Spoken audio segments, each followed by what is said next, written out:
dog bowl nyo. Hintayin si mama. Wala mo nakakain.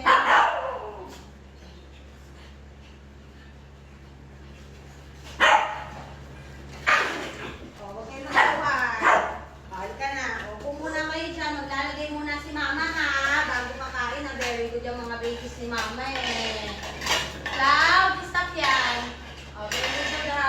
Hindi talaga sila kumukuha kasi naghihintay sila. Lahat po sila marunong talaga makinig kay mama. Kasi, tinuturuan na ni mama.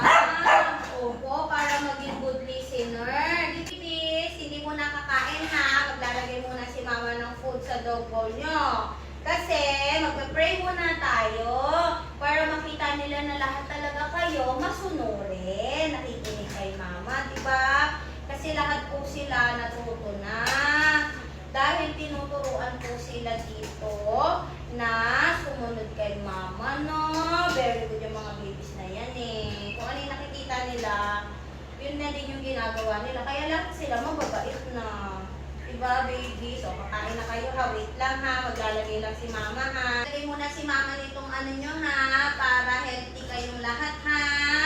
Wala mo nang kukuha. O, diba? Wala talagang kumukuha yan. Kasi nga, mababait talaga sila. Train po sila. Na bago kumain, maghihintay kay mama. O, sige. Magpa-pray muna daw tayo ha. Bago tayo kakain ha. Sila na daw mag-lead ng prayer. O, lalan. Okay?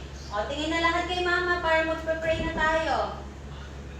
Papa God, maraming salamat po sa blessing ng mga batuta. Maraming salamat po dahil hindi niyo po kami pinapabayaan. Maraming salamat po sa araw-araw na healthy po ang mga batuta na ito. At maraming salamat po sa binigay niyo po mga talent sa kanila. At syempre, maraming salamat po sa paggabay sa amin sa araw-araw. I-guide po kami at i-bless niyo pa po ang mga batuta na to. In Jesus' name, Amen. Okay mga babies, pwede nang kumain. O, dito na, bibigyan na ni mama isa-isa ha. Good job. Hindi mo pa agaw-agaw ha. O, very good babies. O, ito.